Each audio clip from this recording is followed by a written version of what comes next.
this is Father Ken Lau and welcome to the new episode of Nuggets for the Soul. I really have a great devotion to Saint Therese of the Child Jesus. Especially, I really want to know more about her spirituality of the Little Way.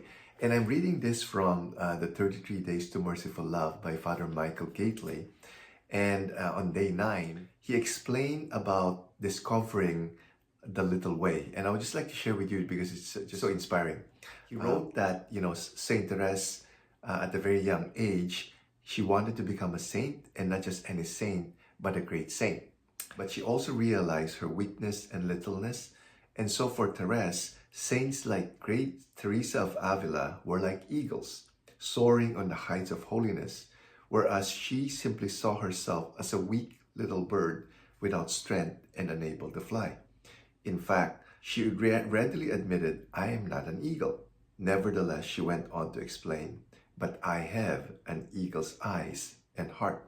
Then she continued, "So in spite of my extreme littleness, I still dare to gaze upon the Lord, and my heart feels within it all the aspiration of an eagle." And the Lord revealed this little way to Saint Therese.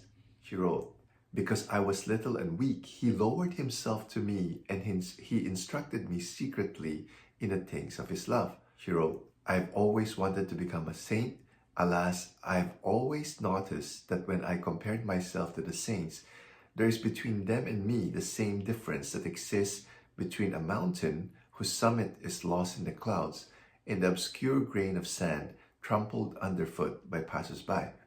Instead of becoming discouraged, I said to myself, God cannot inspire unrealizable desires. I can, then, in spite of my littleness, aspire to holiness. It is impossible for me to grow up, and so I must bear with myself, such as I am, with all my imperfections. But I want to seek out a means of going to a heaven by a little way, a way that is very straight, very short, and totally new." Okay? So there's a path for little souls like her, right? A straight, short, and totally new way. And she will explain what that is. We are living now in an age of inventions, and we no longer have to take the trouble of climbing stairs. For in the homes of the rich, an elevator has replaced these very successfully. I wanted to find an elevator which would raise me to Jesus, for I am too small to climb the rough stairway of perfection. I searched then in the scriptures for some sign of this elevator, the object of my desires, and I read these words coming from the mouth of eternal wisdom: "Whoever is a little one, let him come to me." And so I succeeded. I felt I had found what I was looking for. The elevator which must raise me to heaven is your arms, O Jesus. And for this, I had no need to grow up, but rather, I had to remain little and become this more and more. So maybe a question that Father Michael Gately is asking all of us: when you read the lives of the saints, do they seem like eagles soaring on the heights while you're just a little bird that can't fly?